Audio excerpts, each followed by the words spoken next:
मुश्किलें थोड़ी अलग है औरों से, मगर भावनाएं नहीं। सपने हमारे एक जैसे हैं, लेकिन रियलिटी में कहीं भेदभाव है। राहों में उतार चढ़ाव तो आते हैं, लेकिन हमराही हमेशा साथ निभाते हैं। रेडियो मधुबन 90.4 FM पर सुनिए कार्यक्रम हमराही, दिव्यांग साथियों की कहानी, जिंदगी का साथ निभाने की ये है खास कहानियाँ। सिर्फ रेडियो मधुबन 90.4 FM पर रविवार शाम 5 बजे सुनते रहिए, मुस्कुराते रहिए। हमराही हमराही।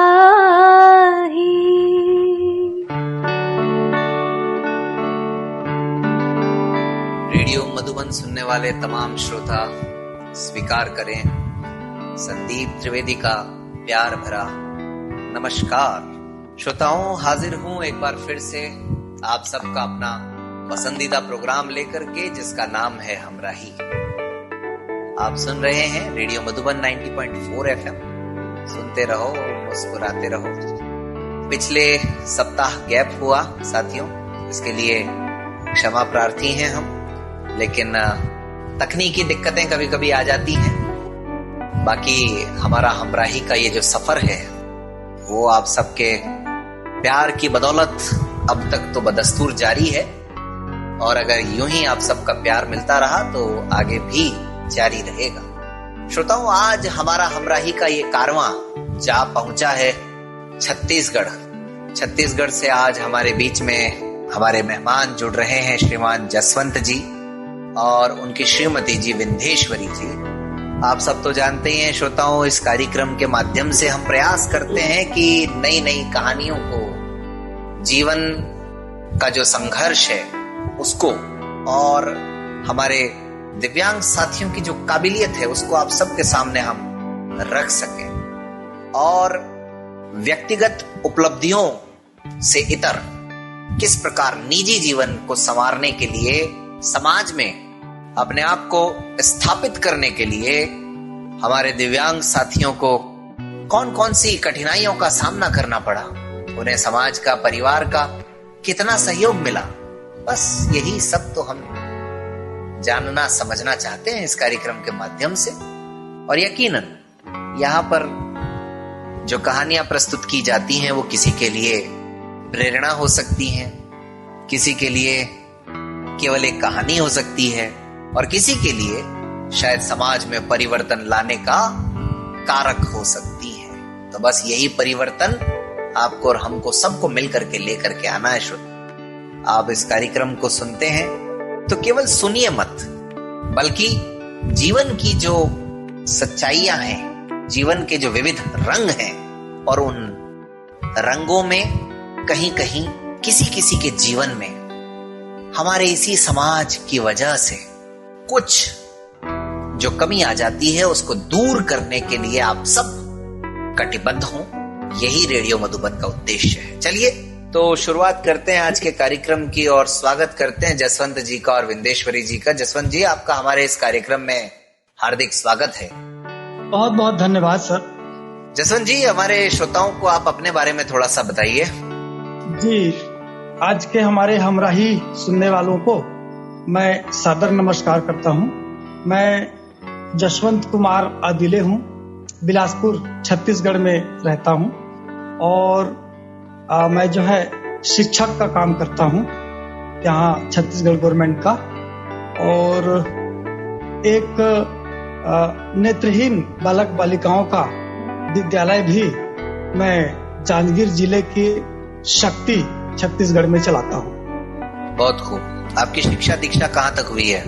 सर, मेरी पढ़ाई वास्तव में टाटावाड़ी, एग्रीकल्चर टाटावाड़ी गुजरात से एग्रीकल्चर की ट्रेनिंग से शुरू हुई थी, और उसके बाद फिर मैं बॉम्बे चला गया सर। वहाँ पर मैंने पढ़ाई की, चेयर ट्रेनिंग वगैरह सीखा। उसके बाद फिर वहाँ से मैं अहमदाबाद चला गया, वहाँ पर भी मैंने गुजराती मीडियम में पढ़ाई की। उसके बाद फिर मैं दिल्ली, देहरादून, कलकत्ता, बेंगलुरु और भोपाल, इस तरह से मैंने अपने पढ़ाई को जहाँ जहाँ सरकारी सुविधाएं मिली और जहाँ जहाँ मुझे म्यूजिक का और हमारे जो पाठ्यक्रम होते हैं उनके जो सुविधा मिली वहां जाकर के मैंने अपनी पढ़ाई कर ली। वर्तमान में मैं डबल MA हूँ सर, D.Ed B.Ed। और जो हमारे दृष्टि भाई बहन होते हैं उनके लिए बहुत सारे मैंने ट्रेनिंग्स की है और छोटा छोटा कोर्स किया है सर। जी जसवंत जी, तो आपने तो काफी भ्रमण किया है भारत भर में, है? जी सर। आपको ये जो आंखों की समस्या है ये कब से है? ये वास्तव में सर जब मैं इस दुनिया में आया तो मैं सही सलामत आया था ऐसे लोग बोलते हैं, लेकिन जैसे ही मेरी 2 साल की उम्र हुई उसके बाद मैं ब्लाइंड हो गया सर। अच्छा जी। कोई बीमारी वगैरह के बारे में पता चला, क्या थी? बताते हैं लोग कि भाई टाइफाइड कुछ था और उस समय में इलाज वगैरह विशेष नहीं थे। गांव में हम लोग रहते थे, माता पिता भी ज्यादा एडल्ट नहीं हो पाए थे, ज्यादा रिस्पॉन्सिबिलिटी उसके अंदर नहीं आ पाई थी और इसलिए वो कुछ हो नहीं सका और धीरे धीरे मैं ब्लाइंड हो गया सर। चलिए, तो आपसे बातचीत का सिलसिला जारी रहेगा। विंदेश्वरी जी, आप थोड़ा सा हमारे सुनने वालों को बताएं अपने बारे में। एक बार पुनः आपका स्वागत है कार्यक्रम में और आप अपने बारे में बताएं। जी, आप सभी श्रोताओं को नमस्कार और बहुत बहुत धन्यवाद कि आप लोगों ने हमें याद किया और हमें एक मौका दिया कि हम अपने बारे में कुछ आप लोगों को अपनी आप बीती बता सके, सुना सके। जी, इसके लिए मैं धन्यवाद करती हूँ आप सभी को। जी, हम लोग का जो सफर है वो अभी आदिले जी के साथ करीबन 16 साल हो गया है ना, और मेरा ग्रेजुएशन कंप्लीट है। आपके जिंदगी का सफर बताइए जरा, उसकी शुरुआत कहाँ से? मेरी शुरुआत जब मैं 12th पढ़ रही थी। आपका जन्म कहाँ हुआ? मेरा जन्म तो जांजगीर जिले में एक गांव है झूलन करके। अच्छा। उस हाँ, जांजगीर जिले में जी। तो पामगढ़ के आसपास मेरा गांव है, झूलन करके नाम है मेरे मायके का। परिवार में कौन कौन है आपके? मेरे परिवार में सभी लोग हैं सर, मैं बड़े परिवार की हूँ, मम्मी पापा भाई बहन सभी लोग हैं। और इस तरह से घर परिवार से मैं तो शुरू से सेवा भावी थी। भाई भी मेरा एक विकलांग था।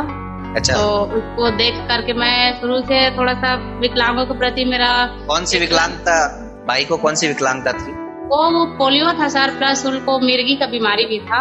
तो वो 22 साल की उम्र में वो डेथ हो गया उनका, भाई का। अच्छा। तो मैं वहाँ से फिर उनकी स्थिति को देखती थी तो मेरे को बहुत तकलीफ होता था और मैं सोचती थी विकलांगता के विषय में, उनके तकलीफों को। फिर जैसे ही मैंने 12th पास किया तो फिर आदिले जी से मुलाकात हो गई पामगढ़ में, जहाँ एक और ब्लाइंड स्कूल पहले से ये स्टार्ट किए हुए थे। तो वहाँ से फिर मैं वो पढ़ाई करते करते इनसे मुलाकात हुआ। एक सेवा का भावना फिर जागृत हो गया मेरे मन में कि मैं भी कुछ करूँ ऐसे लोगों के लिए करके। अच्छा। तो फिर वहाँ से आदिले जी से मुलाकात हुआ, फिर इनके साथ जुड़ गई और ब्लाइंड बच्चों की भी मैं सेवा करने लगी, वहाँ पढ़ाने लगी इनके साथ। फिर 1 साल के बाद हम लोग एक साथ काम किए और उनके बाद फिर 1 साल के बाद फिर एक दूसरे को हम लोग जाने समझे। फिर शादी के लिए फिर लगा कि नहीं, विचार से बना हुआ जो रिश्ता होता है वो वही इम्पोर्टेंट है। और इस रीति से एक दूसरे के साथ रहे साल भर, फिर हम लोग फिर शादी वगैरह किए। वहां से फिर सेवा का काम हम लोग का स्टार्ट हो गया एक साथ। फिर 2012 में भी मैंने साक्षर भारत में काम किया। उसके अलावा फिर वहां से मैं राज्यपाल से सम्मानित हुई। उस समय शेखर दत्त जी थे, शेखर दत्त जी थे और रिजवान अग्रवाल जी थे। क्या बात है, वाह। 2012 में मेरे को सम्मानित किए और वहां से फिर पीछे मुड़ के कभी देखा नहीं, बस दूसरों के लिए फिर समर्पित कर दिया। अपने लिए तो कर ही रहे हैं और भी हमको यही करना है ना। तो वहां से फिर अभी तक का सफर जारी है सर। फिर अभी स्कूल भी स्टार्ट कर लिया और ब्लाइंड बच्चों का। आप तो पूरी तरह से सामान्य है आप तो ना? जी, मैं सामान्य हूँ सर। चलिए, बहुत अच्छी बात है। आपने पूरा जीवन कहना चाहिए कि अपने दिल जो है आदिले जी को दिया है और अपना जीवन जो है वो दिव्यांगों को दे दिया है। जी, मेरा उद्देश्य वहीं से स्टार्ट हो गया। मेरे भाई से मैं बहुत प्रभावित थी उनकी स्थिति को देख के। फिर मेरे लाइफ में भी एक सोच बन गया कि यदि हम हमारे जीवन में कभी भी समय हम विकलांग हो सकते हैं, तो यदि हम उसके स्तर पर अपने आप को रख के देखें तो कितनी दुख की बात है ना। आज हम सामान्य हैं तो हमको लगता है कि हम अच्छे हैं, हमको औरों को हमको देखने की करने के लिए हमारे मन में जिज्ञासा नहीं होती। हम अपने में ही व्यस्त रहते हैं, अपने ही बारे में सोचते हैं, अपने ही बारे में करते हैं। लेकिन हमको कुछ भी समय कुछ भी हो जाता है, विकलांगता तो किसी भी समय आ सकती है। तो हमको ये तैयार होना चाहिए कि हम औरों के लिए भी सोचे करें और उनकी स्थितियों को हम अपने ऊपर फील करें, है ना। तो ऐसा मेरा सोच बन गया था। उसके बाद फिर आदिले जी भी बहुत अच्छा इंसान रहा, उनकी सोच विचार मेरी सोच विचार एक से मिलने लगे। फिर हम लोग एक दूसरे के साथ देने के लिए रेडी हुए, तो शादी हो गया। फिर अभी 3 बच्चे भी हैं मेरे, वो लोग भी बहुत बढ़िया है और अभी सेवा का काम कर रहे हैं जब तक हम लोग हैं। सर, हमारा तो उद्देश्य यही है कि जितना हो सके हम समाज के लिए करें, है ना, क्योंकि समाज तो हम लोगों से ही बना है, हम सब लोगों से मिल के बना है। तो इस रीति से हमारा सोच है सर, उद्देश्य यही है सेवा का। क्या बात है, बहुत सादगी नजर आती है आपकी बातों में भी। हाँ, जी सर, बड़ी अच्छी बात है। आपसे ये सिलसिला हम जारी रखेंगे। आदिले जी, जरा जसवंत जी सर, हमें थोड़ा सा हमारे सुनने वालों को आप अपने बचपन के बारे में कुछ बताइए, क्योंकि आमतौर पर छत्तीसगढ़ प्रांत थोड़ा सा मतलब पिछड़ा हुआ प्रांत माना जाता है, तो खासकर दृष्टि बाधित व्यक्ति को देख करके वहाँ आपके बचपन में आपके आसपास का जो समाज था, परिवार था, क्या सोचता था, क्या महसूस करता था और आपके खुद के जहन में क्या चल रहा है? वास्तव में सर, जब मैं ब्लाइंड हो गया तो हमारे जो ग्रैंडफादर थे जी, वो कोल फील्ड में सर्विस कर रहे थे उस समय। अच्छा। फिर हमको हमारे दादी माँ वहीं ले गए, वो मुझे याद नहीं है, उन लोग बताते थे। तो वहां पर हमको लगातार साल भर तक उन्होंने इलाज कराया जी। और इलाज कराने के बाद जब डॉक्टर ने कह दिया कि भाई इसकी आंखें नहीं है, उसके बाद फिर हम उन्हीं के साथ रहने लगे काफी दिन तक। दादी माँ बहुत प्यार करती थी। और जब मैं कुछ बड़ा हो गया, थोड़ा बहुत, करीब 5-7 साल का, 8 साल का जी, तो दादी माँ बोलती थी कि भाई जब तुम बड़े हो जाओगे तो तुम भीख मांगोगे और लोग तुमको देंगे, तुम्हारे पास खाने पीने के लिए कोई दिक्कत नहीं होगी। और उस समय मैं अकेले चल नहीं पाता था, क्योंकि दादी माँ छोड़ती नहीं थी। कहीं भी जाना रहता था अपने दैनिक क्रियाकलाप के लिए भी, तो हाथ पकड़ के ही ले जाया करती थी। तो उस समय मैं अपने आप को सोचा कि जब मैं कहीं अकेले चल नहीं पा रहा हूँ तो फिर मुझे कोई घर में वो पहुंचा के थोड़ी देगा। मुझे तो अगर भीख मांगना है तो उसके दरवाजे पे जाना पड़ेगा और उससे मांगना पड़ेगा, और मैं अकेले नहीं चल पाता हूँ जी। ये सोच ने मेरी मोबिलिटी को डेवलप किया सर जी। फिर मैं अपने गांव में ही चलने फिरने का प्रयास किया। तो जब कहीं मैं टकरा जाता था, गिर जाता था, तो लोग हंसते थे, उससे मुझे थोड़ी शर्मिंदगी महसूस होती थी जी। तो फिर मैंने रात को चलना शुरू किया। मैं बोला कि दिन में लोग हंसते हैं तो मैं रात को अपना जो मोबिलिटी है उसका डेवलप करूं करके। मुझे पता ही नहीं था कि मोबिलिटी किस चीज को कहते थे। अच्छा। उसके बाद में मैं रात को चलना शुरू किया तो कई बार रात में मैं रास्ता भूल जाता था और नहीं आ पाता था घर। तो जो जल्दी सवेरे उठने वाले लोग हैं वो कई बार मुझे लाए और मुझे डांटा भी करते थे कि आप क्यों निकलते हो, कहीं गिर जाओगे और कुछ भी हो जाएगा, कोई घटना घट जाएगी, ऐसे करके। माता पिता का सपोर्ट ठीक ठाक नहीं रहा सर। हम लोग 7 भाई बहन होते हैं जी। मैं सबसे बड़ा हूँ। तो मुझे लगता था कि मेरे और भाई बहन को ज्यादा प्यार मिल रहा है, मुझे बहुत कम मिल रहा है। बताइए, ये बड़ी महत्वपूर्ण बात बताई आपने जी। हाँ सर, और ये दरअसल ऐसे हुआ भी, कभी भी मुझे वो प्यार नहीं मिल रहा है जितना उनको सपोर्ट करते हैं। हमारे छत्तीसगढ़ में जो आपने कहा सर कि थोड़ा सा पिछड़ा है करके, तो वो सही बात है, अभी भी पिछड़ा हुआ है। यहाँ पर अवेयरनेस की बहुत कमी है। और उस समय जब मैं अपने माता पिता की शिकायत गांव में किसी जो मुखिया लोग होते हैं, बुजुर्ग लोग होते हैं, तो उन लोगों से मैं बोलता था कि भाई मुझे थोड़ा सा कम प्यार मिलता है। तो उन लोग मुझे बोलते थे कि भाई तुम कमाकर थोड़ी खिलाओगे उनको, अब तुम कमा के खिलाते तो तुम्हारा विशेष ध्यान रखा जाता। अच्छा। हाँ, और तुम तो उनके कोई काम नहीं आ सकते हो, तुम तो भाई जिंदा हो तो भी मरे हुए हो, इस तरह से बातें गांव वाले, समाज वाले, घर वाले किया करते हैं। और जब मेरे माता पिता से कोई पूछते कि भाई आपके कितने बच्चे हैं करके, तो मुझे छोड़कर बताया जाता था। बाप रे बाप। अच्छा। तो उन लोग बोलते थे कि भाई ये जसवंत भी तो है। तो उन लोग बोलते थे कि भाई अब ये तो क्या कर सकेगा बेचारा, बहुत माने ब्लाइंड है, सूरदास है, तो ये अब जिंदा है तो भी मरा हुआ ही है। ऐसे करके वहां पर बातें आ रही थी। उस बात को मुझे सुनकर बहुत तकलीफ होती थी मेरे अंदर में, बहुत ही मतलब जो है मैं मुश्किल फील करता था और मुझे लगता था कि नहीं यार, ये साला जिंदगी अच्छी नहीं है। उसके बाद महोदय जी इसी तरह बचपन बीता। काफी दिन तो दादी माँ के साथ रहा, उन्होंने बहुत प्यार किया। फिर वो चल बसी तो घर में आ गया, तो घर में थोड़ा सा मैं कंफर्टेबल महसूस नहीं किया। यहाँ पर मैं एक बात पूछना चाह रहा हूँ आपसे Jaswant. Please please sir please. कि मतलब क्या आप भी इस बात को मानते हैं, क्योंकि आपकी बातों से तो ऐसा ही लग रहा है कि आपके माता पिता से भी ज्यादा समझदार आपके प्रति आपकी दादी माँ रही? हाँ सर, ये सत्य है सर। बहुत प्यार करती थी। नहीं, प्यार तो करती थी, प्लस उनके अंदर वो भावनाएं तो नहीं आई मेरे ख्याल से। आपकी बातें सुन के तो ऐसे ही लग रहा है कि इसको इग्नोर करना है या इसको परिवार का हिस्सा नहीं समझना है। हाँ, उन्होंने नहीं किया। उन्होंने नहीं किया ना? हाँ, उन्होंने कभी इग्नोर नहीं किया। जी जी जी। और वो यही बोलते थे भाई तुम जब बड़े हो जाओगे तो यही जो मैंने पिछली बातों में बताया वो आप करना, है ना। ऐसे करके मुझे सिखाया था। तो उसके जो बात थी उसी के प्रेरणा लेकर के मैंने ये मोबिलिटी को डेवलप किया। फिर गांव में मैं अकेले चलने लगा धीरे धीरे। और उसके बाद करीब मैं 15-17 साल का था, तो एक बार शहर गया तो एक ठेला में केला बेचने वाला होता है।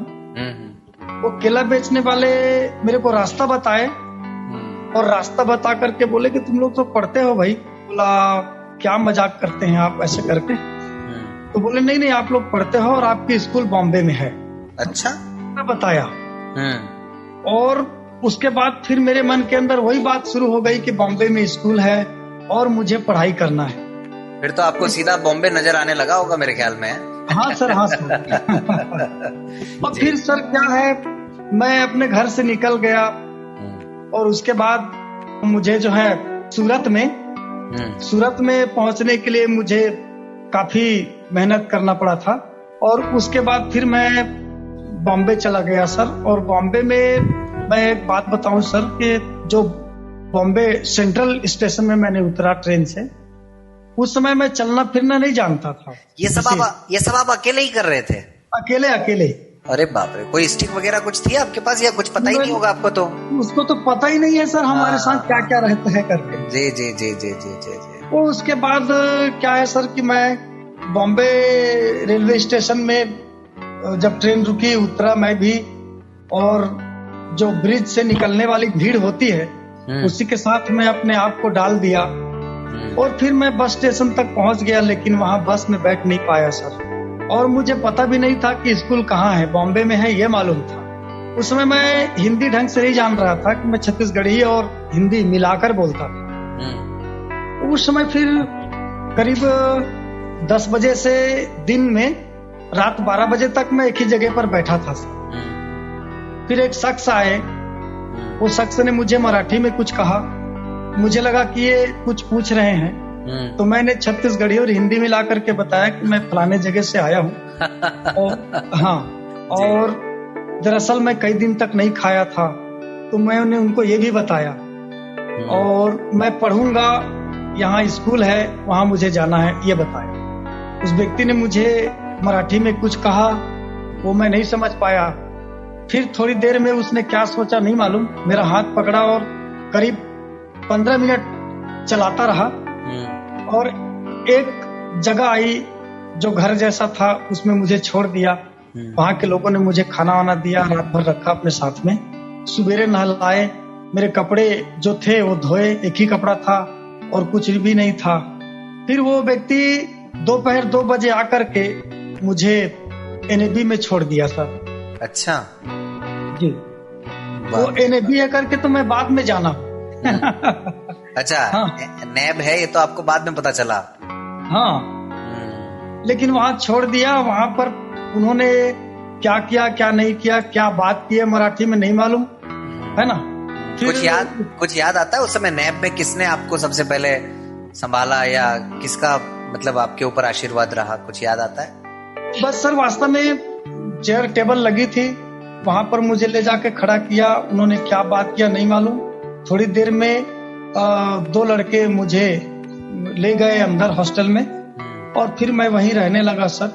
धीरे धीरे मैंने मराठी सीखी और फिर पढ़ाई किया, और फिर इस तरह से वहाँ के लोगों ने मुझे जो जिंदगी दी वो जिंदगी आज भी बरकरार है। और जो कुछ मैं कर रहा हूँ अभी तक मेरे जीवन में, और जो मैं सोच पा रहा हूँ, ये सर्वप्रथम एनएबी ने दिया है सर। मैं उसके तहे दिल से शुक्रिया अदा करता हूँ आज भी और सब। बिल्कुल निश्चित रूप से। और वो व्यक्ति को जान पाए जिन्होंने आपको छोड़ा था नैब में, कभी आप उनको पहचान पाए कि नहीं? जी नहीं सर, उसके बारे में कभी कोई जिक्र नहीं हुआ सर। वो तो आपके लिए भगवान स्वरूप रहे, मतलब एक तरह से। 100% सर, वो ईश्वर के प्रतिनिधि थे। बताइए। हम नहीं पहचान पाए, ये हमारी भूल है, गलती है, हमारी कमी है। लेकिन उतने रात को हमारी व्यवस्था करना और उतने रात को हमको संभालना और फिर स्कूल में ले जाना। मैं तो बॉम्बे में काफी दिन रहा, लेकिन उस विषय में कभी जिक्र नहीं हुआ। जसवंत जी, कहाँ छत्तीसगढ़, कहाँ मुंबई, विद्यालय तो तब भी रहे होंगे छत्तीसगढ़ में, स्पेशल स्कूल रहे होंगे, लेकिन जागरूकता का अभाव कहीं ना कहीं आपको मुंबई तक ले गया। जी सर जी। मेरा प्रश्न ये है कि क्या आज भी स्थितियां वैसी हैं छत्तीसगढ़ में, या अब काफी परिवर्तन आया है? परिवर्तन की दृष्टि से देखा जाए सर, तो पहले से कुछ परिवर्तन तो हुआ है। आपकी तरह दूर दराज ग्रामीण में अगर कोई दृष्टिबाधित इस तरह से हो जाता है, उसका परिवार उसको छोड़ देता है, तो मतलब क्या उसकी स्थिति होगी? मतलब सर, आज तो हम आपको बताना चाहते हैं सर जी, आज भी ऐसे ऐसे दृष्टिबाधित हैं जिनकी उम्र 70 साल 80 साल हो गए हैं जी, और आज भी वो स्वयं का संचालन नहीं कर पा रहे हैं जी। और कई लोगों की तो शादी नहीं हुई जी जी जी। और जो कुछ लोगों का, 1-2 लोगों का हुआ भी, तो वो उनके बाल बच्चे के माध्यम से अभी जिंदा है, समझ लीजिए। लेकिन आज भी हम जैसे ब्लाइंड बच्चों की स्कूल चलाते हैं, तो हम सर्वे करने जाते हैं, तो वहाँ के लोग बोलते हैं कि भाई इसको हम नहीं छोड़ सकते अकेले, कभी छोड़े नहीं है, ये क्या पढ़ेगा, ये कुछ नहीं कर सकेगा, ये जिंदगी भर घर में रहेगा, और भी जो हमारे बच्चे इनको संभालेंगे। तो इस तरह से बात आती है। मैं अपना उदाहरण देता हूँ उन लोगों को, और उदाहरण दे करके 4-5 बार उनके घर में जाके उनके पेरेंट्स को रेडी करके हम उस बच्चे को स्कूल में लाते हैं। वही बात है ना, मतलब ये अवेयरनेस जो है गांव-गांव, शहर-शहर जाकर के ही पहुंच सकती है जी। खैर, चलिए, काफी बातें हो गई आपके निजी जीवन से संबंधित, आपके बचपन से संबंधित। सर अब आते हैं जरा विंदेश्वरी जी पर। जी, उनके साथ सफर कैसे प्रारंभ हुआ आपका? थोड़ी बहुत झलक तो विंदेश्वरी जी ने दी है, हाँ, लेकिन हम जरा आपकी नजर से भी सुनना चाहेंगे। ये वास्तव में क्या है सर, स्कूल में जब ये पढ़ती थी पामगढ़ में ही मेरा पोस्टिंग था। तो हम 1998 में हमने एक विद्यालय और शुरू किया था सर। वो विद्यालय अंधमुख बधिरशाला करके था। उस विद्यालय में हम 1998 से काम कर रहे थे, और वहां पर काम करते करते हमारे जो है ये सरकारी जॉब लगी। वो जॉब हमने ज्वाइन किया 2005 में। वो 2005 में मैडम से मुलाकात हुआ। वो अपने स्कूल में, नॉर्मली स्कूल में रहती थी, पढ़ती थी, और मैं अपने उस विद्यालय में रहता था। मुलाकात कैसे हुई आपकी? वही तो बता रहा हूँ। फिर एक बार वो जो एमएलए होते हैं, वो बहुत सारे स्कूल को 26 जनवरी के उपलक्ष्य में संबोधित कर रहे थे। वहां पर हमको स्वागत गीत गाने के लिए बुलाया गया था। और मैडम की स्कूल से भी कुछ गाना प्रस्तुत करने के लिए बुलाया गया था उन लोगों को भी। तो वहां हम भी अपने स्वागत गीत प्रस्तुत किए, उन लोग भी किए, सारे स्कूल किए। तो उसी दिन से हम एक दूसरे का नाम सुने जब बुलाया गया। फिर उसके बाद गाना हम दोनों ने एक दूसरे का सुना और उसी के माध्यम से फिर दूसरे दिन मैडम स्कूल आई तो वो हमसे मिली, बोले भाई आप बहुत अच्छा गाते हैं, और हमने भी कहा कि उनको आप अच्छा गाते हैं।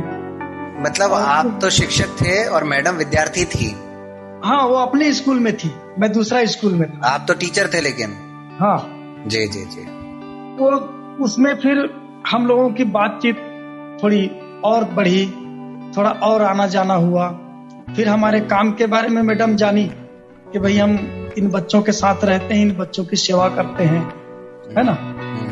मैडम भी जैसे उन्होंने बताया कि अपने घर में उनके एक दिव्यांग भाई था, उनका काफी देख रेख सेवा उन्हें किया। उनके भी घर में उस दिव्यांग के प्रति बहुत जो है भावना सही नहीं थी, उसमें मैडम ही उनके साथ दिया और अपनी स्कॉलरशिप से उनकी दवाइयां वगैरह लेते थे। तो इस तरह से उनके मन में विचार आया, फिर हम एक दूसरे को जाने समझे, काफी लंबा हमारा दौर चला और उसके बाद फिर हम लोग 2006 में लगभग ये गृहस्थ जीवन से जुड़ गए। बहुत अच्छी बात है। अच्छा विंदेश्वरी जी, हाँ बताइए। 2006 में आप लोगों का विवाह हुआ? जी जी जी। लेकिन ये विवाह का जो प्रस्ताव है, हाँ, वो किसकी तरफ से आया और कैसे ये बात हो पाई?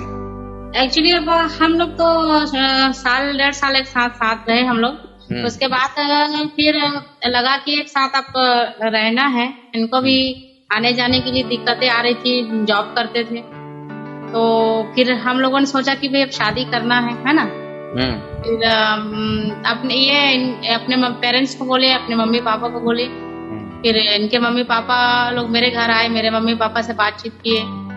फिर उन लोग भी मेरे से पूछे, मम्मी पापा लोग, क्योंकि ये हमारे घर में ऑलरेडी आते जाते थे। मम्मी पापा लोग भी इसका वो करते थे कि नहीं अच्छा गुणवान है, ऐसा करके इस एक तरफ से सोच था। लेकिन दूसरी तरफ से ये सोचते थे कि हमारी बच्ची को, क्योंकि हमारी बच्ची इतना सुंदर है, अच्छा है, तो हम एक अच्छा आदमी को देंगे, है ना। तो वो उस तरह से सामाजिक रीति से उनका सोच बन गया। फिर मम्मी पापा लोगों का शुरू में उन लोग एक्सेप्ट किए इनको, लेकिन बाद में फिर सामाजिक रीति से सोचने लगे मेरे बारे में। फिर शादी के लिए उन लोग थोड़ा सा अवॉइड किए मम्मी पापा लोग। फिर लास्ट में हम फैसला डिसीजन जो लास्ट आप लोगों का है ऐसा बोल दिए। तो फिर हम लोग अपने हिसाब से फिर हम लोग अपना शादी किए। मतलब वो वही बात आती है कि आपके घर वाले ये मानते थे कि भाई बहुत अच्छे व्यक्ति हैं, बहुत टैलेंटेड है, लेकिन शादी नहीं कर सकते बस इनके साथ। हाँ, ये था। हाँ, सही था। अच्छा, ये सोच था हम लोग का। लेकिन आपने खुद को कैसे तैयार किया? आपने अपने बारे में बताइए। जैसे तो मैंने बताया आपको कि शुरू से मेरा जो सोच था वो सेवा का था, बचपन से ही। और मैं अपने बारे में सोची नहीं। मेरे को ये लगता था कि मेरे लाइफ में एक ऐसा इंसान आए जो विचारों से परिपूर्ण हो, है ना। विचारों से उनका व्यक्तित्व अच्छा हो, क्योंकि मेरा ये मानना था कि शारीरिक जो चीजें हैं जो हमें समाज में देखने लगी वो चीज वो काम नहीं आती है, लेकिन विचार से बना हुआ घर हमेशा मजबूत रहता है और वो चलता है, वही इम्पोर्टेंट है। ऐसा मेरा बचपन से एक सोच था। जब मैं 11th-12th पढ़ रही तभी से चीजें मेरे अंदर में होने लगी थी। तो उसी हिसाब से जब आदिले जी से मिले तो वो चीज इनमें दिखने लगा। फिर हम लोग तुरंत शादी भी नहीं किए, 1.5 साल हम लोग एक दूसरे को समझे। और तो फिर लगा कि प्रॉपरली कि एक दूसरे के लिए हम लोग ऐसे कंफर्टेबल हैं, एक दूसरे के विचार एक समान है, हम अंडरस्टैंडिंग अच्छा है। तो फिर जब हम लोग को लगने लगा कि हम लोग श्योर हैं एक दूसरे के साथ चल सकते हैं, तो फिर हम लोगों ने शादी का डिसीजन लिया। और मम्मी पापा को तो सिर्फ हम लोग बोले कि भाई जैसे और लोग करते हैं उसी हमारा आप शादी कर दीजिए, है ना। उनका एक जो दायित्व है आपका वो कर दीजिए। ऐसे ही उनको हम लोग लेके गए हमारे जो प्रस्ताव शादी का। लेकिन उन्होंने भी उस चीज को देखा तो, लेकिन सामाजिक रीति से उन लोग एक्सेप्ट नहीं किया। फिर बताइए। फिर हम लोगों ने अपने को तो हम लोग तय कर ही लिए थे हम लोग को शादी करना है करके, तो फिर अपने हिसाब से शादी कर लिए। और आज जो चीज हमारे अंदर पहले थी वही चीज आज भी है। तो कभी भी हमको कभी नहीं लगता कि हम लोगों का डिसीजन गलत था या हमने गलत किया या हमारे अंदर कमी थी, है ना। कुछ ऐसा नहीं है। जो उस समय जो सोच को लेकर के शादी हम दोनों के स्टार्ट सफर हुआ था वो आज ही भी परिपूर्ण। हमको कभी भी कोई पछतावा नहीं हुआ, दुख नहीं हुआ, कमी नहीं हुई आज तक। ऐसा है। लेकिन बिंदेश्वरी जी, होता क्या है जी कि आपने कहा आपके अंदर सेवा भावना थी, आपने अपने ब्रदर को देखा था, जी हाँ, तो वो एक अलग बात है। लेकिन जब विवाह हम किसी से करते हैं, वहाँ हमारी भावनाएं कुछ अलग हो जाती हैं, हमारी अपेक्षाएं कुछ अलग हो जाती हैं। हम अपने मतलब कोई भी लड़की अपने जीवन साथी से कुछ उम्मीद करती है, उसके अलग सपने होते हैं। तो उस सब में तब आपने कैसे अपने आप को समझाया, तैयार किया? आपको लगा नहीं बस ठीक है सेवा ही मान लेते हैं अपन शादी को, ये लगा आपको, या आपको लगा नहीं क्या है मतलब और लोग करते हैं वैसे ही हम भी रहेंगे? क्या था आपके मन में जसवंत जी को लेकर के? मन में सोच नहीं था सर कि ये सेवा ही है तो मैं कर लेती थी और को देख के करूं, ऐसा नहीं था जी। मेरे मन से इस चीज को एक्सेप्ट किया कि नहीं, मेरे को ऐसा अपने लाइफ में एक अलग करना है, समाज को एक संदेश देना है ना जी। तो ऐसा हो सकता है, क्यों नहीं हो सकता है जी। ये मेरे लाइफ में एक अलग ही मैं सोच, मेरे अंदर अलग ही सोच था, कुछ करने का सोच था औरों के लिए, जिसमें जो हमेशा एक मैसेज रहे, समाज को एक नई सीख मिले जी। ये मेरे लाइफ का मेन इम्पोर्टेंट पार्ट था उस समय, और इसी को लेकर के फिर मैं और फिर उसमें सब कुछ जुड़ते गया कि नहीं मेरे को समाज के लिए एक काम करना है, अपने जीवन को दूसरों के लिए समर्पित करना है। उससे मुझे खुशी मिलती थी, संतुष्टि मिलती थी, मैं अपने आप को रिलैक्स महसूस करती थी कि मैं कुछ कर पा रही हूँ, है ना। ऐसा टाइप का मेरा सोच था सर बचपन से ही, और उसी उद्देश्य को लेकर के शादी हुई। और मेरे को तो ये शुरू में इतना भी पता नहीं था कि सर जॉब कर रहे हैं। अच्छा। मैं जैसे हाँ, मेरे को ये भी पता नहीं था कि कई लोग जैसे सोच होगा कि नहीं भाई एक जॉब कर रहा है तो उसको जॉब के लिए ऐसा कुछ एक छोटा सोच बन सकता है, लेकिन मेरे को ये भी मालूम नहीं था कि सर जॉब कर रहे हैं शुरू में। पर बहुत बाद में मेरे को मालूम हुआ कि सर जॉब करते हैं, गवर्नमेंट जॉब में। ऐसे घर वालों ने तो पता लगाया होगा कि उन्होंने भी नहीं पता लगाया? भाई जॉब वॉब करते हैं ये तो पता लगाते ही है ना। उन्होंने बाद में लगाया, उनको मालूम है कि सर जॉब करके। लेकिन मैं अपनी बात बता रही हूँ, तो शुरू में जैसे हम लोग एक दूसरे से मिलने जुलने लगे, बातचीत करने लगे, तो वो काफी लेट में मेरे को बात पता चला कि सर जॉब करते हैं, है ना।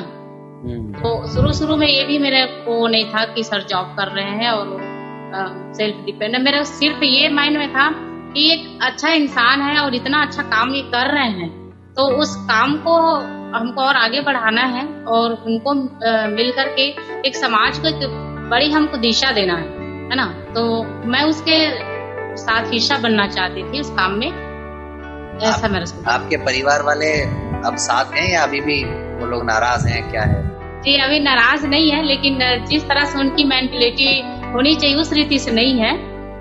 अभी आते हैं जाते हैं, बातचीत करते हैं, लेकिन उतना वो नहीं करते जैसे और बच्चों को जितना प्यार करते हैं मेरे को उतना नहीं करते, क्योंकि मैं शुरू से उनके विचारों से अलग थी।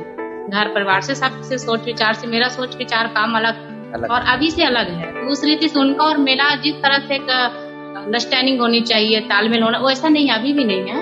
आप चाहेंगे आज की इस कार्यक्रम के माध्यम से अपने घर वालों को आप कोई संदेश अगर देना चाहें, खासकर आपके परिवार को? जी मैं संदेश तो जरूर उनको देती रहती हूँ, अभी भी बात होता है पर्सनली बताओ तो भी उनको बोलती रहती हूँ कि आप लोग जिनको कमी है जो चीज को उनको दो, है ना। क्योंकि मैंने सबसे मेरे सोच विचार मेरी भावनाओं को आप लोग समझो और उनको आप सम्मान करो। मेरे हस्बैंड का भी आप सम्मान करो, क्योंकि उन्होंने एक दिव्यांग व्यक्ति होते हुए भी उतनी सारी चीज उन्होंने अचीव किया है, तो उनको आप लोग अप्रिशिएट करो, उनको सम्मान दो, उनका आदर करो, उनको प्रेम करो ना। ऐसे करके मैं अभी भी उनको बोलती हूँ, और इस कार्यक्रम के माध्यम से मैं अपने माता पिता को और तमाम लोगों को भी यही संदेश देना चाहती हूँ कि जिनको दिव्यांग व्यक्ति को क्या चाहिए, उनको सपोर्ट चाहिए, उनको प्यार चाहिए, उनको औरों से अधिक उनको प्यार की अपेक्षाएं रहती है, उनको कोऑपरेट चाहिए। तो ये चीज हमको देना है, क्योंकि नॉर्मल बच्चे को आप कितना भी करो तो भी वो उन चीजों का वो नहीं करता है, सम्मान नहीं कर पाता है। उनके लिए हाँ ठीक है माता पिता करेगा ही, लेकिन दिव्यांग जो व्यक्ति होता है उनको थोड़ा सा आप और एक्स्ट्रा करोगे ना तो उनकी हौसला बढ़ती है और उनको बहुत अच्छा फीलिंग्स होता है कि नहीं मेरे को प्यार करते हैं, सम्मान करते हैं, तो वो एक चीज है उनको उत्साहित करती है और कुछ भी करने के लिए और उनको प्रेरित करती है। जैसे मैं आदिले जी के जीवन में आई तो इनमें जो चीजें था और जस्ट वो दुगना हो गया और अच्छे से करने लगे सभी चीजों को, है ना। तो इस रीति से हमको चाहिए कि हम दिव्यांग व्यक्ति को दिव्यांगता को दूर कर दें और बाकी चीजों को उनको हम देखें और उनको हम लोग उनको प्रेरित करें, ऐसा है जी। कभी कोई शिकायत रही जिंदगी से आपको विंदेश? नहीं सर, कभी मेरे को शिकायत नहीं हुआ। मैं अभी अपने लाइफ को बहुत परफेक्ट मानती हूँ और मैं बहुत संतुष्ट हूँ, क्योंकि मेरा जो सोच था, विचार था, वो परफेक्ट है। कभी वहां से सोच से अभी जो किया उससे अलग नहीं लगा, कभी पछतावा नहीं हुआ मेरे को। और मैं बहुत खुश हूँ मेरे हस्बैंड से, मेरे पति से, और मेरे जो बच्चे हैं वो, मेरे बच्चे को भी वही सोच है, क्योंकि वो लोग बहुत सम्मान करते हैं, उस चीज को समझते हैं, उस सोच का आदर करते हैं। तो ये चीज मेरे लिए बहुत बड़ी बात है। बच्चों को भी आपको कभी अलग से नहीं समझाना पड़ा होगा दिव्यांगता को लेकर के? नहीं, वो मेरे बच्चे जो है वो बहुत डेवलप हैं, विचारों से परिपूर्ण है वो लोग ऑलरेडी पहले से ही। क्या बात। और बहुत ज्यादा वो अपने पापा को कोऑपरेट करते हैं, मुझे कोऑपरेट करते हैं बच्चे, और खुद भी ऐसे सोच रखते हैं, भावना कि हमको भी और करना है आगे ऐसा कुछ अलग, है ना जी। तो ऐसी अलग उनकी भी धारणाएं बन चुकी है अभी से।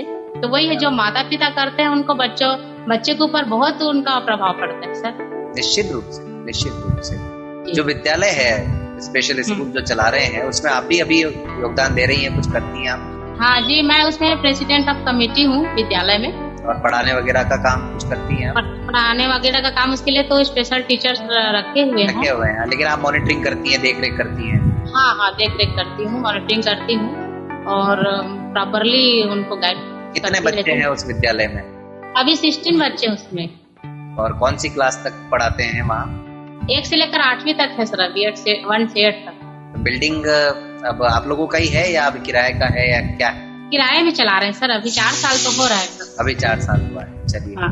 कोई दिक्कत नहीं है। तो जसवंत जी। जी सर। अभी मैम ने बताया कि आपके परिवार के लोग, आपके माता पिता आपके विवाह की चर्चा करने गए, तो इसका मतलब क्या बाद में आपके परिवार का रवैया ठीक हो गया था आपके प्रति? नहीं सर। फिर वो आपकी शादी की बात करने तो गए? नहीं, वो तो वास्तव में मेरे जिद करने पर गए। हमारे घर में तो सिर्फ यही बोल देते थे कि आपको शादी नहीं करना है और आपके भाई हैं, उनके बच्चों को आप ले लेंगे।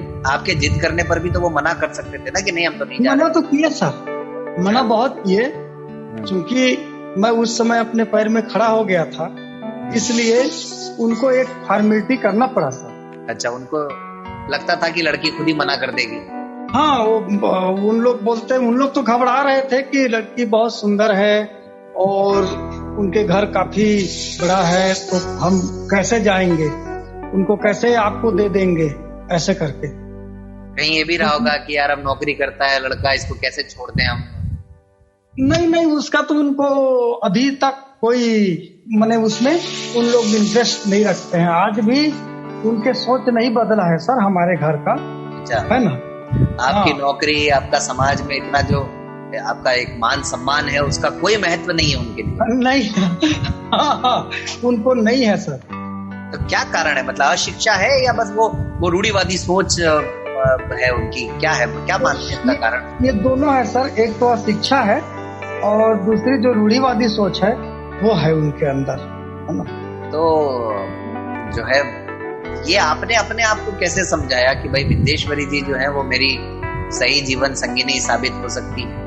अब सर विचार मिलते हैं तो उम्मीद तो हो ही जाता है।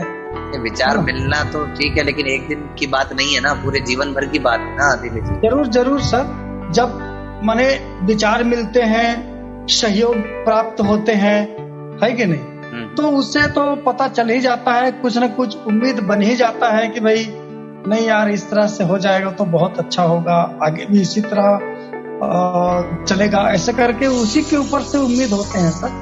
आपको कौन सी बात ने प्रभावित किया विंदेश्वरी जी की सबसे ज्यादा? विंदेश्वरी जी की सबसे ज्यादा जो प्रभावशील जो बात है वो ये था सर कि उन्होंने कब नहीं समझा। अच्छा।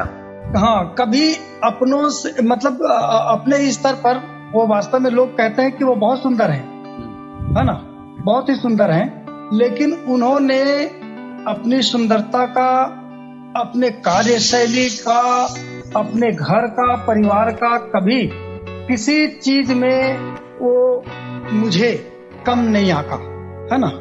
और उनका सपोर्ट हमारे जीवन में इतना था और है कि उसका हम वर्णन नहीं कर सकते सर। लेकिन सुंदरता तो शरीर से ज्यादा मन की महत्वपूर्ण होती है ना। तो वही तो बात है सर, जो मैंने बताया जी कि भाई उनका मन क्लियर है ना, उनकी विचार क्लियर है, उनकी भावनाएं क्लियर है, तो वही सब तो प्रभावित किया है सर। बाकी तो मतलब और भी जो हमारे नेत्रहीन भाई बहन हैं, और भी लोगों ने शादी किया है, और भी लोग अपने जीवन को जी रहे हैं, उन सब के अंदर हम यदि कॉमन कोई चीज देखते हैं तो जो हमारी समानताएं हैं, है ना, वही चीज प्रभावित किया है सर मेरे को, बिंदेश्वरी जी का। और आपके आसपास के जो लोग थे उनका क्या रवैया रहा आप लोगों के विवाह के बाद? खासकर हमारे विवाह के बाद तो उनको भरोसा ही नहीं था कि वो हमारे साथ जीवन बिता लेंगे करके। अच्छा, कि जल्दी टूट जाएगा रिश्ता, ऐसा लगता था लोगों को? हाँ, उनको लग रहा था कि बिंदेश्वरी की दिमाग अभी बच्ची है, और जब वो इस चीज को सोचने समझने लगेगी तो इसको छोड़ देगी ऐसे। बताइए, कमाल की बात है। और दूसरों की नहीं, हमारे घर वालों की ही यही परिस्थिति। ओहो, अच्छा। लेकिन उम्मीद है अब तो सबको समझ में आ गई होगी, और जिनको नहीं आई होगी वो आज का ये कार्यक्रम जब सुन लेंगे तो और समझ में आ जाएगी। बिल्कुल बिल्कुल सर। बिल्कुल सर, है कि नहीं? हाँ सर, हाँ सर। तो आप सुनते हैं कभी कभी हमराही कार्यक्रम? हाँ सर, मैं तो सुनता हूँ सर, मैंने कई कार्यक्रम सुने। ये बहुत अच्छी बात है। कल मुझे जो कार्यक्रम सुनने को मिला था सर, वो आपके जीवन शैली के विषय में सुनने को मिला था, वो मुझे बहुत प्रभावित किया। आप दोनों को, बहन को, आपको मेरा प्यार भरा सादर सम्मान है सर, आपके जीवन में, आपके अचीवमेंट के लिए, और आप जो काम कर रहे हैं रिकॉर्डिंग क्लब की काम जी, वो जज्बा के लिए मैं आपको सलाम करता हूँ। नहीं, ठीक है, वो तो कहते कि हम तो दृष्टिबाधित हैं, हमारा सबका कर्तव्य है, आपका भी है, मेरा भी है, और जो साथी सुन रहे हैं वो सबका अपने अपने तरीके से उनको काम करना है समाज के लिए, और सारे काम कोई एक व्यक्ति कर नहीं सकता, इसलिए जिसके हक में, जिसके हिस्से में ईश्वर ने जो डाल दिया उन्हें वो सब करना ही करना है। राइट जी जी जी। चलिए, बहुत अच्छी बात है। तो आप तो शहर में रहते हैं ना अभी जी आजकल? हाँ सर, अभी पहले करीब 10-15 साल उधर गांव तरफ रहे, अपना अकेले ही, अलग ही रहे, और बाद में बच्चों को थोड़ी अच्छी शिक्षा देना है, अच्छा करना है करके हम लोग बिलासपुर में आ गए सर। वहाँ हरी कृपा से छोटा सा घर हो गया है। अरे वाह, बहुत बढ़िया जी जी। और जो है मैडम ड्राइव भी करती हैं। अच्छा, क्या बात है, वाह जी। हम मतलब कहना चाहिए कि अब पूरी तरह से सब कुछ ठीक है, मतलब जीवन में। बिल्कुल बिल्कुल, मैडम गाड़ी चलाती हैं सर, और हम बैठते हैं, बच्चे बैठते हैं जी, और कहीं भी जाना रहता है तो हमको ले जाते हैं। और वहाँ शहर में थोड़ा सा जागरूकता भी गांव की तुलना में ज्यादा निश्चित रूप से होगी, है कि नहीं? हाँ है, लेकिन कारगर नहीं है सर। अच्छा, कारगर नहीं है, ओके। हाँ, जागरूकता तो है लेकिन वो कारगर नहीं है। हम तो कई सिटियों में रह के देखा, जो बॉम्बे सिटी है, जो अहमदाबाद है, वहाँ पर जो मतलब विचार हैं लोगों के किसी दिव्यांग जन के ऊपर, वो छत्तीसगढ़ मध्य प्रदेश में उस विचार को पैदा करने के लिए लगभग 100 साल लगेंगे सर। ओहो, लेकिन चलिए, कोशिश सब लोग अपने अपने तरीके से कर रहे हैं ना जी। चलिए, बहुत अच्छी बात है ये तो। और कुछ कभी 15-16 साल हो गए आप लोगों को साथ में, तो जाहिर सी बात है एक जैसा जीवन तो रहता नहीं है, कभी कुछ छोटी मोटी नोक झोंक, लड़ाई झगड़ा, खटपट कुछ होती रहती है कि नहीं? अब ये तो मानवीय स्वभाव है सर। क्योंकि आप दोनों का व्यक्तित्व बड़ा गंभीर किस्म का नजर आ रहा है। ये सभी मानवीय स्वभाव है सर। हम मानव होकर के अगर बोलेंगे कि भाई हम भगवान जैसे रहें करके, तो ये असंभव है ना? हाँ, हम तो मानव है सर, कभी कभी होते रहता है। और उसमें बात यह है सर कि कभी उस चीज को दिल में रखा नहीं जाता है ना। कभी उस चीज को हम लोग बहुत देर तक उसी विषय में सोच विचार भी नहीं करते हैं जी। जो बात आती है, मेरे बात आई तो मैं बोल दिया, मैडम की आई तो मैडम बोल दिया, और फिर हम तुरंत जो है उसको रिलीज कर देते हैं और मिल जाते हैं। ये बहुत अच्छा हमारे जीवन में ईश्वर ने गिफ्ट दिया है सर। चलिए, बहुत अच्छी बात है। आदिली जी, कभी बच्चे भी तो पूछते होंगे नाना नानी दादा दादी के बारे में, तो कैसे समझाते हैं? हाँ, अभी तो क्या है, हमारी जो हमारे साथ हुआ उस विषय को तो हम बहुत कम चर्चा करते हैं। बाकी उनके नाना नानी और उनके दादा दादी वो सब कभी कभी आते जाते रहते हैं। हम लोग भी आते जाते रहते हैं घर में उनके, और इस तरह से हम चल रहे हैं सर। तो एक प्रश्न जो हम अक्सर पूछा करते हैं आदिले जी, वो ये कि विवाह को लेकर के आपने कोई सोच बनाई थी क्या अपनी, कि भाई किससे विवाह होना चाहिए? दृष्टिबाधित से होना चाहिए कि दृष्टिवान से होना चाहिए कि किसी और दिव्यांगता वाले व्यक्ति से होना चाहिए, या फिर जहाँ दिल मिल जाए? जी जी जी, मैं बताना चाहूंगा सर जी कि मैंने अपने जीवन में जो हमारे घर के जो बात मिली थी, निगेटिव बात जी, उस बात से मैं भी निगेटिव ही रहा था इस विषय में जी। मैं नेगेटिव मतलब ये कि विवाह करना ही नहीं है। हाँ, विवाह करना नहीं है। और विवाह क्यों नहीं करना है? वो इसलिए नहीं करना है कि भाई कौन देगा हमको, अच्छा, अपने लड़की को कौन देगा हमको। और एक हमारा जीवन इस तरह से बीत रहा है, हम दूसरे के घर में रहते हैं, दूसरे के काम करते हैं, दूसरे का खाना खाते हैं, है ना, दूसरे के मदद से पढ़ते लिखते हैं, दूसरे के मदद से कपड़ा पहनते हैं। तो फिर इस तरह से जो हमारा जीवन है, तो अगर कोई आएगा तो वो कैसे रहेगा हमारे साथ? फिर कौन देगा हमको, कौन एक्सेप्ट करेगा हमको इस समाज में, ऐसे करके, है ना। तो ये निगेटिव था। मैडम के आने के बाद ये विषय पॉजिटिव हुआ है। मैडम के आने के बाद भरोसा हुआ है। मैडम के आने के बाद हमारे जिंदगी में कुछ खुशियां आई हैं सर। नहीं, वो मैडम के पहले नहीं था। ये तो ठीक है, लेकिन फिर कभी ये नहीं सोचा यार क्यों नहीं भाई, हम हमारे जैसे व्यक्ति से भी तो कर सकते हैं शादी? ऐसा कभी नहीं सोचा आपने? हमने विवाह तो करना ही नहीं चाह रहा था सर। घर वाले भी बोल रहे थे कि नहीं करना है। हाँ, तो जब किसी बात को ज्यादा बोला जाता है तो हमारा मन भी फिर वैसा ही हो जाता है ना। हाँ, वही है। गांव वाले, घर वाले सब बोलते थे कि आपको शादी नहीं करना है, आप तो बच्चे ही हो बस। अभी आपके यहाँ हो रहे हैं विवाह आसानी से, मतलब लड़के लड़कियां दिव्यांगों के प्रति कुछ लगता है कि शादी ब्याह के मामले में इस तरह की पहल और भी हुई है जिस तरह से आपके यहाँ हुआ है? अब वास्तव में क्या है सर, जहाँ तक बात रहती है, अभी भी जिस परिस्थिति से मैं गुजरा हूँ उसी परिस्थिति से भी लोग अभी भी गुजर रहे हैं। अच्छा। हाँ, हमारे यहाँ छत्तीसगढ़ में और भी टीचर हैं, और भी नौकरी पेशा में लोग हैं, वो ब्लाइंड हैं, लेकिन उसकी उम्र करीब 40 ऊपर हो गया है, उनको शादी नहीं हो रहा है। वो प्रयास कर रहे हैं लेकिन समाज उनको एक्सेप्ट नहीं कर रहा है। और कुछ ऐसे हैं कि भाई अगर वो दृष्टिहीन से शादी कर ले तो हो जाए शायद, लेकिन भाई सामने वाले का सोच ऐसा नहीं है कि हम दृष्टिहीन को शादी कर लें और अपना जीवन बसाएं। अब ये विचार तो इनके कोई किनारा नहीं है सर। इंसान जैसे सोचेगा वैसे उसको मिलेगा सर। ठीक बात है।